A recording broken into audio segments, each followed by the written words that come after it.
السلام عليكم ورحمة الله وبركاته.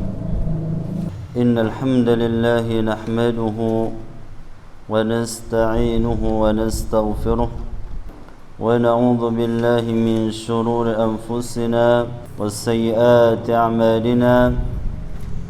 من يهده الله فلا مضل له ومن يضلل فلا هادي له، وأشهد أن لا إله إلا الله وحده لا شريك له، وأشهد أن محمدا عبده ورسوله لا نبي بعده.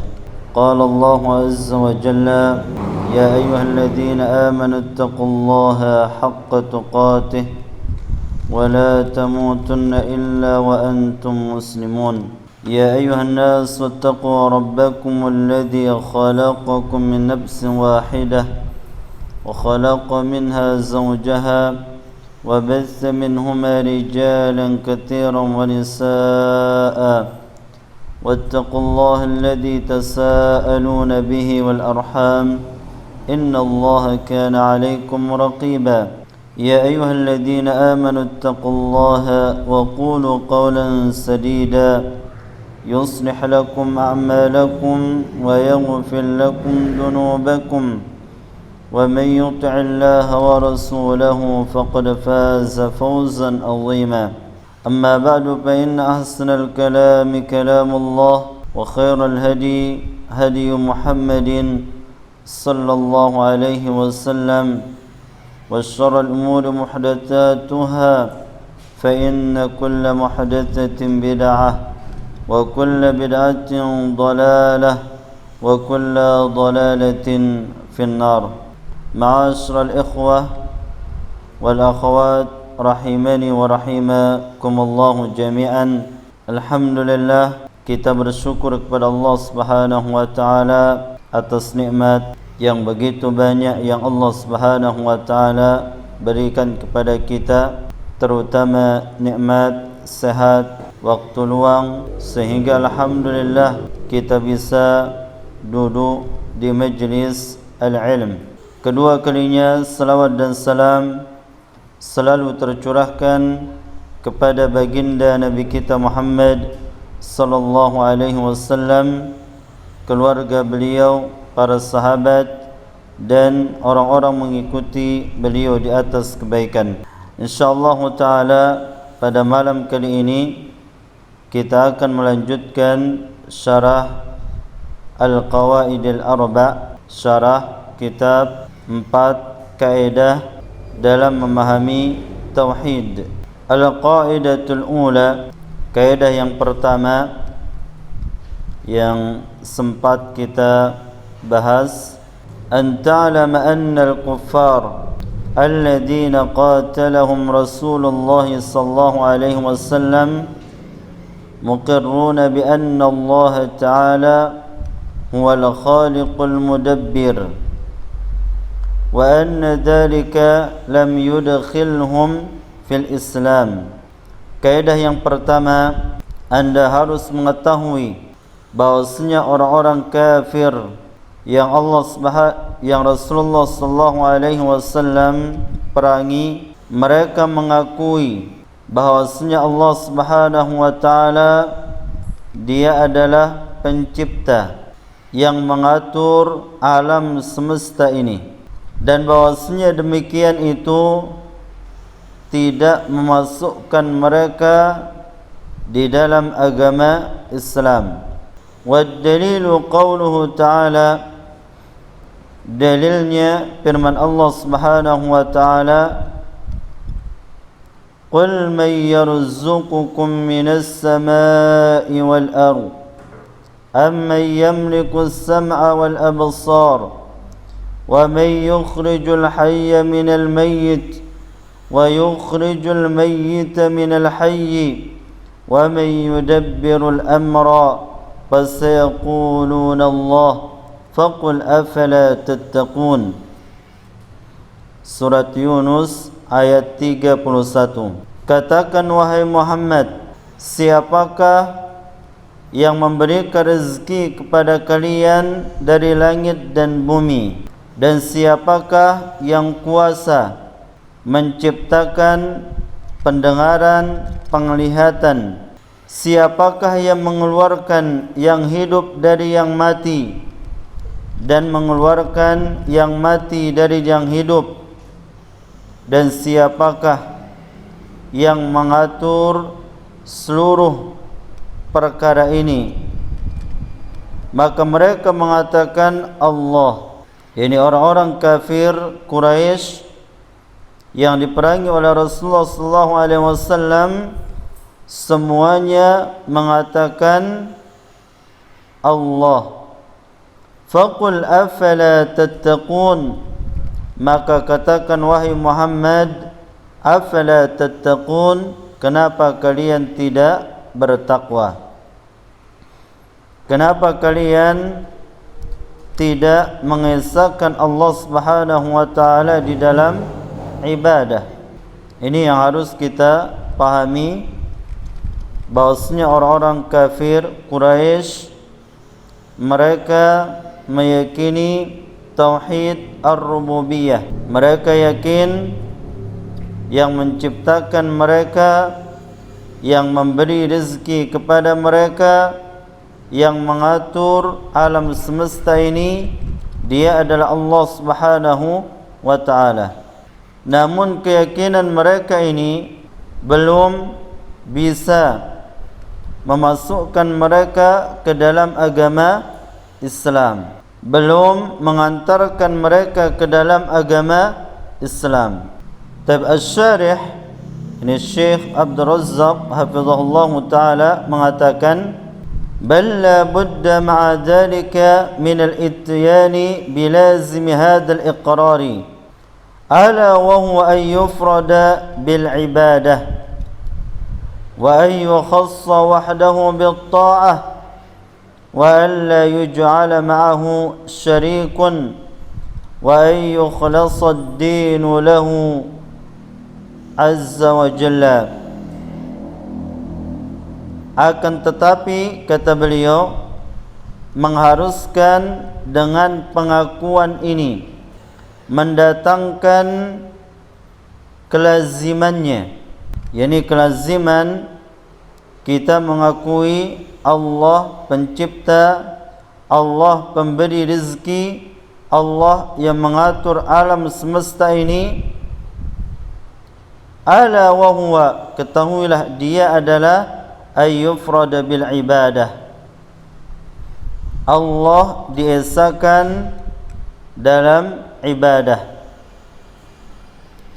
Wa yukhassa wahdahu bitta'ah, Allah dikhususkan semata dalam ketaatan. Wa alla yuj'ala mahu syarikun, tidak dijadikan bersama Allah adanya sekutu. Wa yukhlassad dinu lahu azza wa jalla, dan mengikhlaskan agama itu hanya kepada Allah Subhanahu wa taala. Ini yang harus didatangkan bagi orang yang meyakini rububiyah Allah Subhanahu wa taala. Harus semata-mata yang dia ibadahi adalah Allah Subhanahu wa taala. Menyingkirkan segala bentuk peribadatan kepada selain Allah Subhanahu wa taala. Ibadah ini hak khusus milik Allah Subhanahu wa taala, tidak boleh diduakan. Kama qala Subhanahu wa taala, dalilnya firman Allah Subhanahu wa taala, وَمَا أُمِرُوا إِلَّا لِيَعْبُدُوا اللَّهَ مُخْلِصِينَ لَهُ الدِّينَ حُنَفَاءَ. Dan tidaklah mereka diperintah kecuali agar mereka beribadah kepada Allah, mukhlishina lahuddin, mengikhlaskan agama itu hanya kepada Allah Azza wa Jalla, hunafa'a, agama yang lurus, yakni agama yang lurus adalah agama yang mana Allah Subhanahu wa taala satu-satunya yang diibadahi dan meniadakan segala bentuk tandingan-tandingan atau sekutu-sekutu bagi Allah Subhanahu wa taala. Inilah agama yang lurus, agamanya Nabi Ibrahim alaihi salatu wassalam. Al-Bayyinah ayat yang kelima. Wa kama qala azza wa jalla wa'budullaha wa la tusyriku bihi syai'a. An-Nisa ayat 36. Dan beribadahlah kalian kepada Allah Subhanahu wa taala dan janganlah kalian mempersekutukan Allah dengannya sesuatu apapun. Ini yang harus ada, dan tidak akan benar, tidak akan diterima ibadah seseorang apabila bersamanya kesyirikan. Apabila bersama ibadah itu ada kesyirikan, tidak akan diterima oleh Allah Subhanahu wa taala. Bahkan syarat seseorang berjumpa dengan Allah Subhanahu wa taala manakala dia beramal saleh dan tidak menyekutukan Allah Subhanahu wa taala.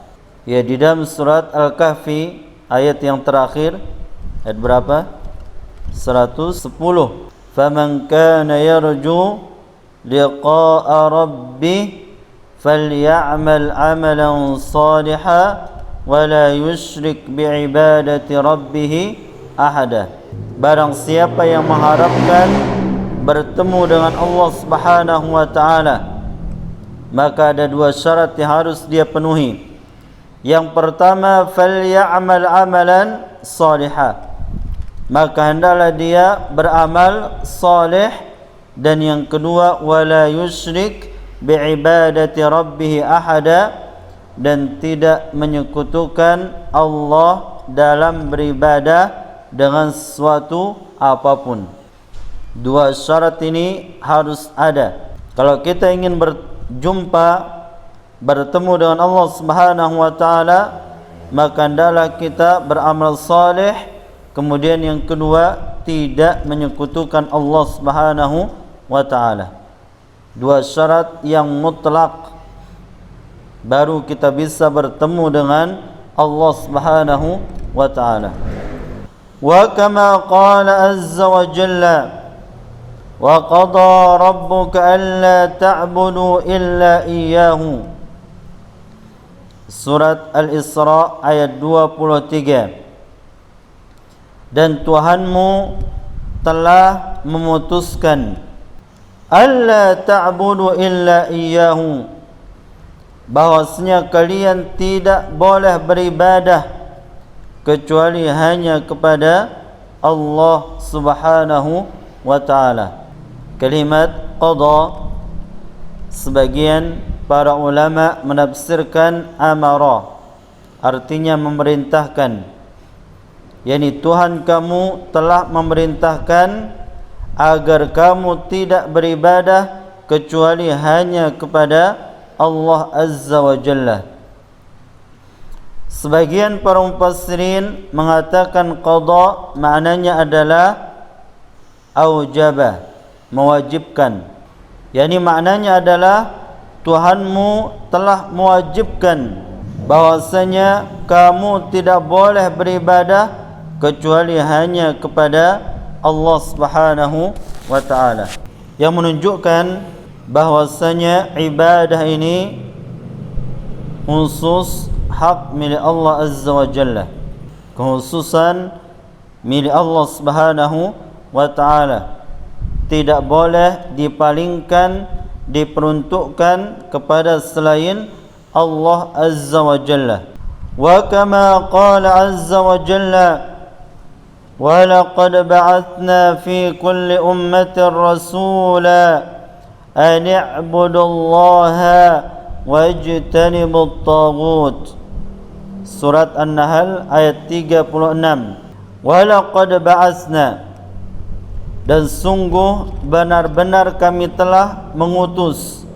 Qad apabila masuk pada fi'il madhi, maka fungsinya adalah at-taukid, penguat. Makanya kita artikan dan sungguh benar-benar kami telah mengutus fi kulli ummatin, pada setiap umat, rasulan, seorang rasul, an i'budullaha wajtanibut taghut. Yang diserukan rasul ini adalah agar kalian beribadah kepada Allah dan meninggalkan taghut. Apa arti taghut? At-taghut maknanya kullu ma ubida min dunillah, semua sesembahan yang disembah selain Allah Azza wa Jalla. Itulah makna dari taghut. Maka maknanya adalah wajtanibut taghut, dan jauhilah oleh kalian semua sesembahan yang disembah selain Allah Subhanahu wa taala. Ini seruan setiap para rasul yang diutus, setiap para nabi dan rasul yang diutus kepada kaumnya. Maka yang pertama kali yang mereka dakwahkan adalah tauhid, mengesahkan Allah Subhanahu wa taala di dalam beribadah, dan mengingatkan kepada mereka tentang bahaya kesyirikan. Itulah dasar pondasi dakwahnya para nabi dan rasul yang diutus oleh Allah Subhanahu wa taala. Wa kama qala Allah azza wa jalla, qul ta'alu atlu ma harrama rabbukum 'alaykum alla tusyriku bihi syai'a. Surat Al-An'am ayat 151. Katakan wahai Muhammad, ta'alu, kemarilah kalian. Nabi kita Muhammad sallallahu alaihi wasallam menyeru kepada paman-pamannya, orang-orang kafir Quraisy, ta'alu, kemarilah kalian, atlu ma harrama rabbukum alaikum, aku akan bacakan apa yang Tuhan kalian haramkan atas kalian. Alla tusyriku bihi syai'a, bahwasanya kalian tidak boleh menyekutukan Allah dengannya sesuatu apapun. Ini yang dibacakan Nabi kita Muhammad sallallahu alaihi wasallam kepada kaumnya, kepada orang-orang Quraisy. Kemari kalian, saya akan bacakan kepada kalian apa yang diharamkan Allah atas kalian. Dan isinya adalah jangan kalian menyekutukan Allah Subhanahu wa taala. Wa kama qala azza wa jalla, sebagaimana firman Allah Subhanahu wa taala, ala lillahi ad-dinul khalis. Az-Zumar ayat 3. Ketahuilah milik Allah Subhanahu wa taala agama yang khalis, agama yang bersih dari kesyirikan. Wa kama qala azza wa jalla, fala taj'alu lillahi andada wa antum ta'lamun. Al-Baqarah ayat 22. Maka janganlah kalian menjadikan tandingan-tandingan bagi Allah, sekutu-sekutu bagi Allah, sedangkan kalian mengetahui. Apa yang diketahui oleh orang-orang Quraisy, bahwasanya mereka mengetahui yang memberikan rezeki kepada mereka adalah Allah, yang menciptakan mereka adalah Allah, yang mengatur alam semesta ini adalah Allah. Raja, segala raja yang ada di alam semesta ini mereka yakini adalah Allah Subhanahu wa taala. Kalau kalian mengetahui itu semua, maka janganlah kalian menjadikan adanya tandingan-tandingan bagi Allah Azza wa Jalla. Ini yang didakwahkan Nabi kita Muhammad sallallahu alaihi wasallam. Makanya di dalam Al-Quran, perintah yang paling pertama kali yang Allah Subhanahu wa taala perintahkan adalah isinya tentang beribadah kepada Allah Subhanahu wa taala dan tidak menyekutukan Allah Subhanahu wa taala. Taib Al-Baqarah ayat 21 ayat 22. Ini perintah yang paling pertama di dalam Al-Quran, yang mana sebelumnya tidak ada perintah. Adapun ayat-ayat yang sebelumnya menyebutkan tentang sifat orang-orang munafikin, sifat orang-orang munafikin dan sebagian sifat orang-orang kafir.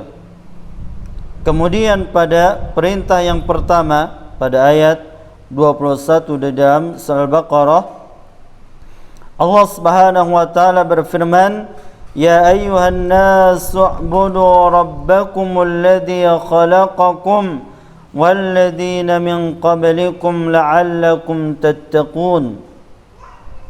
Wahai segenap manusia, sembahlah Tuhan kalian yang telah menciptakan kalian dan menciptakan orang-orang yang sebelum kalian, la'allakum tattaqun, agar kalian bertakwa. Kemudian pada ayat 22, setelah Allah memaparkan ciptaannya, kemudian di akhir ayat ini Allah mengatakan, fala taj'alu lillahi andadan wa antum ta'lamun, dan janganlah kalian menjadikan tandingan-tandingan atau sekutu-sekutu bagi Allah sedangkan kalian mengetahuinya. Ini adalah awal perintah di dalam Al-Quran dan awal larangan di dalam Al-Quran. Perintah yang pertama yang Allah perintahkan adalah agar kita hanya beribadah kepada Allah Subhanahu wa taala.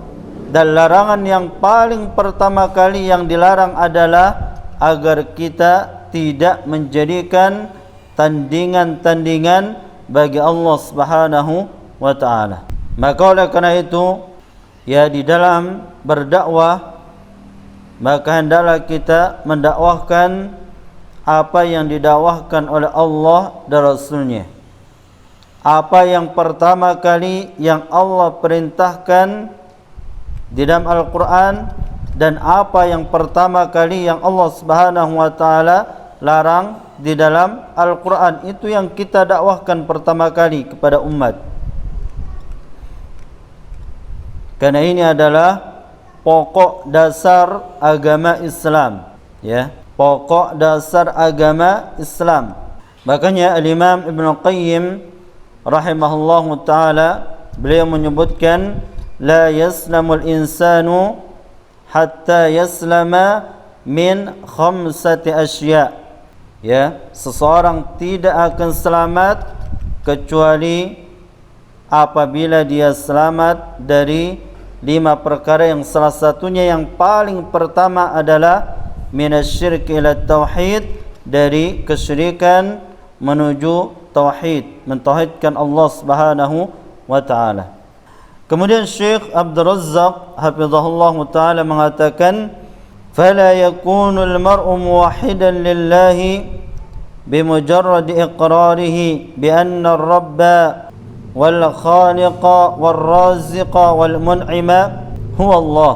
Seseorang tidak dikatakan mentauhidkan Allah dengan hanya sekedar pengakuan bahwasanya Allah adalah pencipta, pemberi rezeki, pemberi kenikmatan. Bal la yakunu muwahhidan illa idza jaa bit tauhidil amali alladhi huwa ikhlasul ibadati lillahi azza wa jalla. Dan seorang tidak dikatakan muwahhid, tidak dikatakan muwahhid, orang-orang yang mentauhidkan Allah, sampai dia datang dengan tauhidul amali. Ini salah satu istilah para ulama dalam membagi tauhid, ya, yang sering kita dengar, yang sering kita ketahui bahwasanya para ulama membaginya menjadi tiga. Ini yang sering kita dengar. Ya, sebagian para ulama yang membaginya menjadi dua bagian. Yang pertama adalah tauhidul ilmi wal isbat, atau bahasa yang lain tauhidul ma'rifah wal isbat. Tauhid al-ilm, ilmu atau ma'rifah, pengenalan, wal isbat, penetapan. Kemudian yang kedua adalah tauhidu al-qasdi wal amal. Ya, tauhid al-qasd, tujuan, dan amal. Yang dimaksud dengan tauhidul ma'rifati wal itsbat adalah tauhidul rububiyah dan tauhid al-asma was sifat, dan yang dimaksud dengan tauhidul qasdi wal amal ada tauhid al-uluhiyah. Baik, kata Syekh, ya, seorang tidak dikatakan bertauhid kecuali apabila dia datang dengan tauhid al-amal dan dia adalah mengikhlaskan ibadah hanya kepada Allah Azza wa Jalla.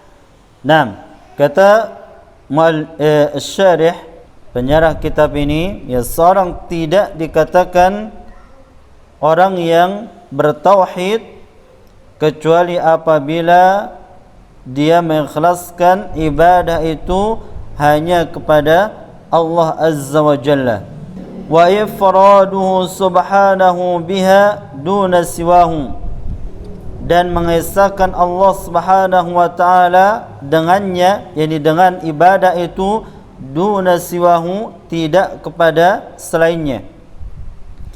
Bi alla yad'u illallah, dia tidak berdoa kecuali hanya kepada Allah, karena doa ini adalah ibadah. Ad-du'a'u huwal ibadah, ya, doa itu adalah ibadah, maka harus diperuntukkan hanya kepada Allah. Wala yastaghithu illa billah, tidak boleh meminta pertolongan atau istighatsah kecuali hanya kepada Allah. Wala yusalli wa yasjud wa yarka'u illa lillah, tidak boleh dia salat, sujud, rukuk kecuali hanya kepada Allah Azza wa Jalla.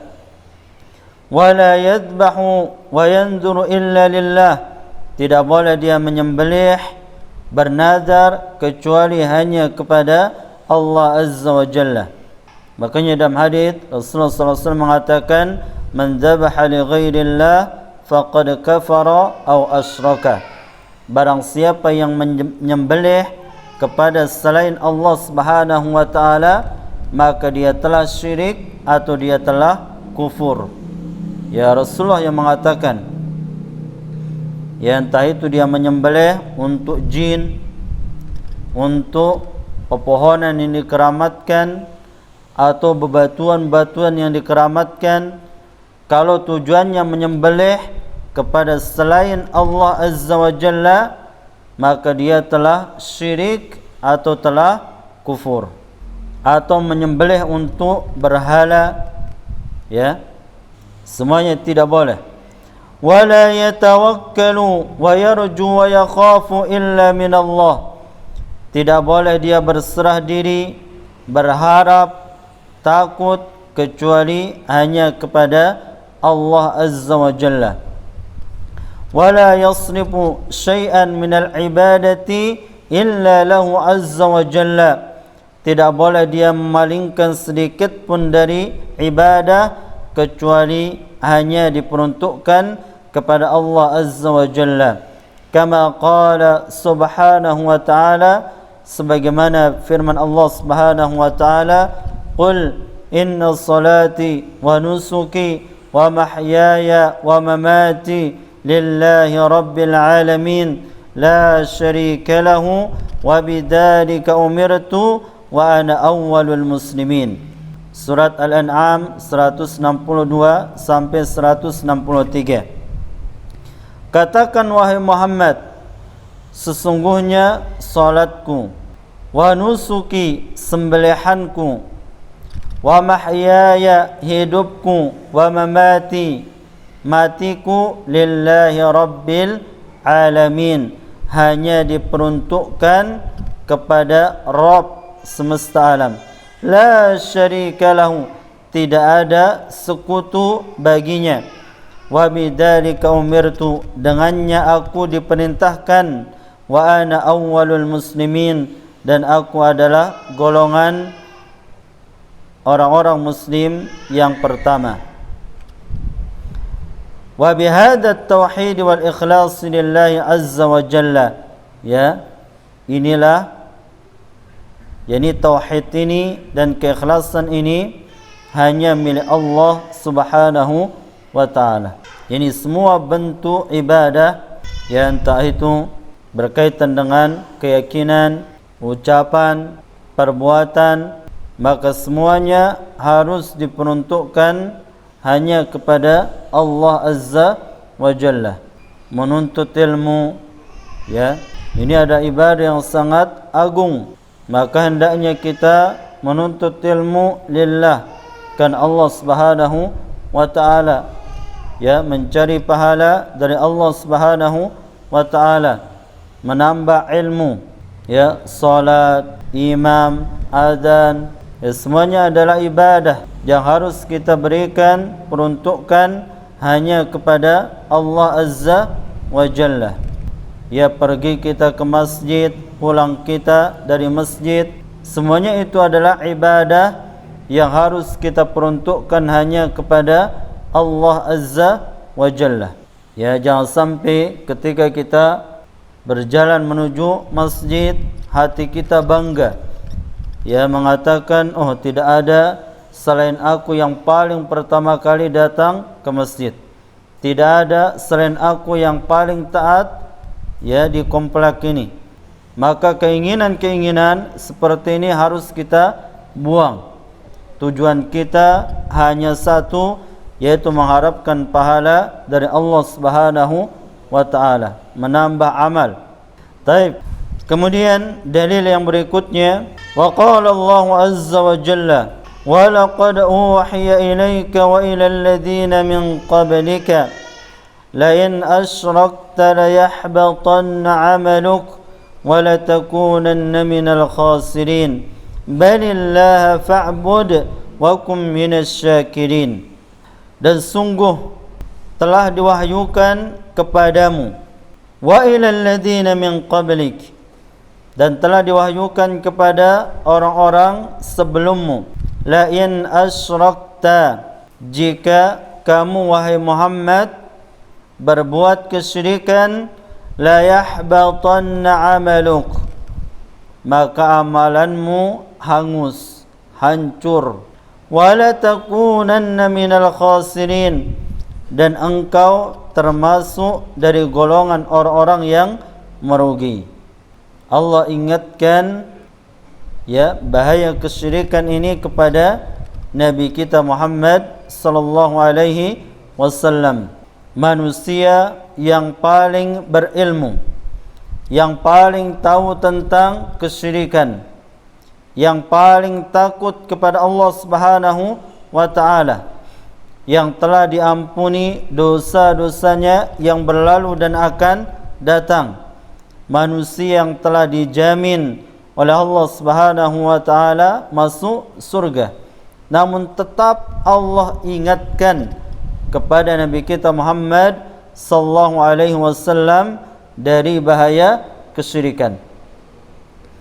Taib, apakah kita lebih tahu dari Nabi kita Muhammad sallallahu alaihi wasallam? Apakah kita lebih berilmu dari baginda Nabi kita Muhammad sallallahu alaihi wasallam?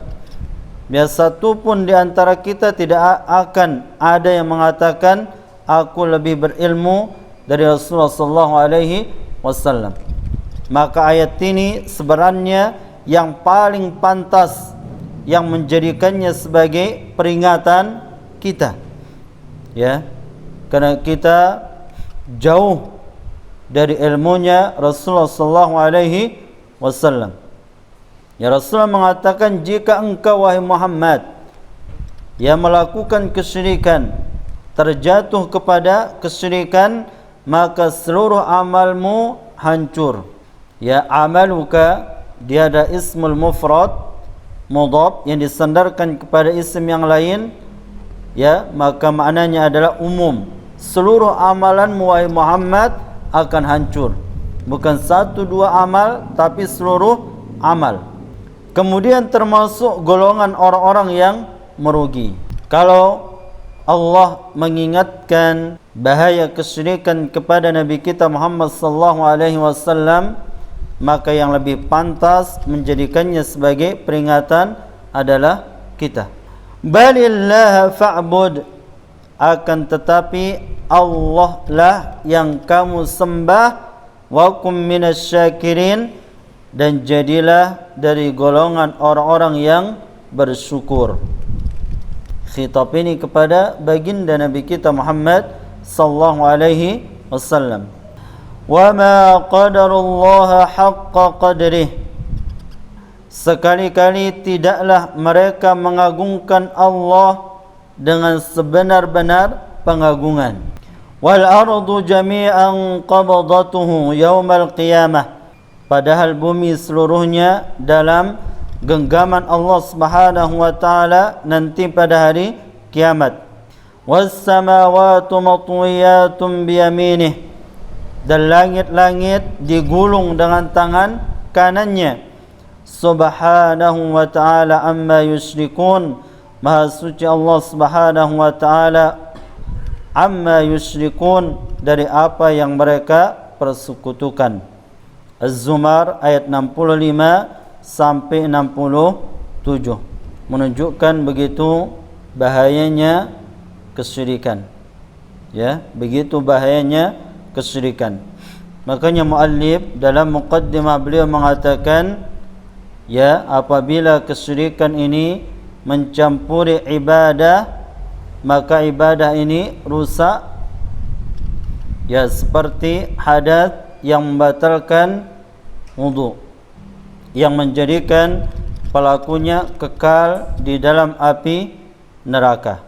Maka peringatan yang seperti ini hendaklah kita takut dari kesyirikan. Taib, mungkin hanya ini yang bisa kami sampaikan.